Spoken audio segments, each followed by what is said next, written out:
गुरु और शिष्य का रिश्ता अटूट होता है।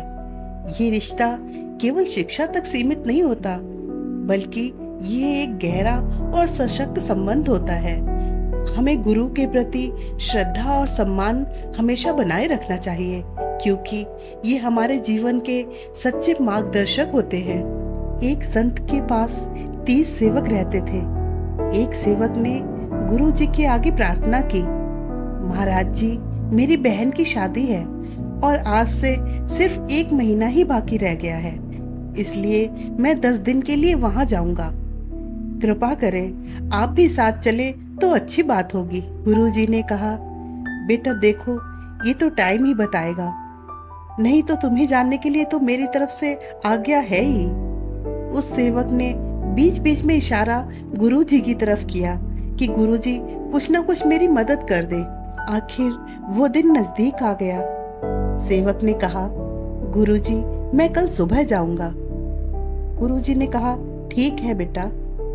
सुबह हो गई। जब सेवक जाने लगा तो गुरुजी ने उसे 5 किलो अनार दिए और कहा, जा बेटा, भगवान तेरी बहन की शादी इतनी धूमधाम से करे कि दुनिया कहे कि ऐसी शादी हमने कभी देखी ही नहीं। गुरुजी ने साथ में 2 सेवक भी दिए और बोला कि जाओ, तुम शादी पूरी करके आ जाना। सब बातें करते हुए जा रहे थे।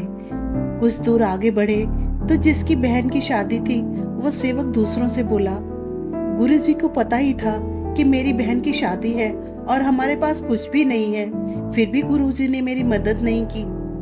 2-3 दिन के बाद वो अपने घर पहुंच गए। उनका घर राजस्थान के रेतीले इलाके में था, जहां कोई फसल नहीं होती थी।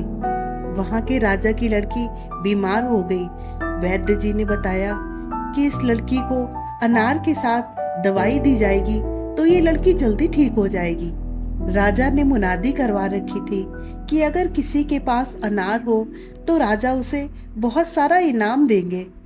इधर मुनादी वाले ने आवाज लगाई, अगर किसी के पास अनार है तो जल्दी आ जाओ, राजा को अनारों की सख्त जरूरत है।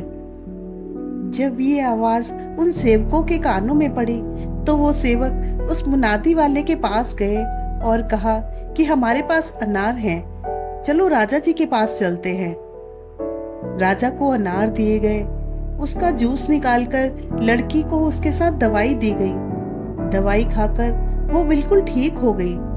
राजा ने पूछा, तुम कहाँ से आए हो? तो उसने सारी हकीकत बता दी। राजा ने कहा, ठीक है, तुम्हारी बहन की शादी मैं करूंगा। राजा ने हुक्म दिया कि ऐसी शादी होनी चाहिए जिसे देखकर लोग ये कहें कि ये राजा की लड़की की शादी है। सेवक की बहन की शादी हुई। सब बारातियों को सोने चांदी के सिक्के उपहार में दिए गए।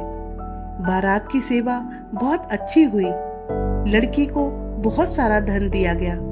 लड़की के माँ बाप को बहुत सी जमीन जायदाद व आलीशान मकान और बहुत सारे रुपए पैसे दिए गए।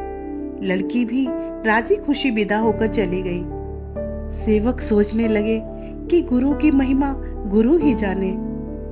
हम न जाने क्या क्या सोच रहे थे गुरु जी के बारे में।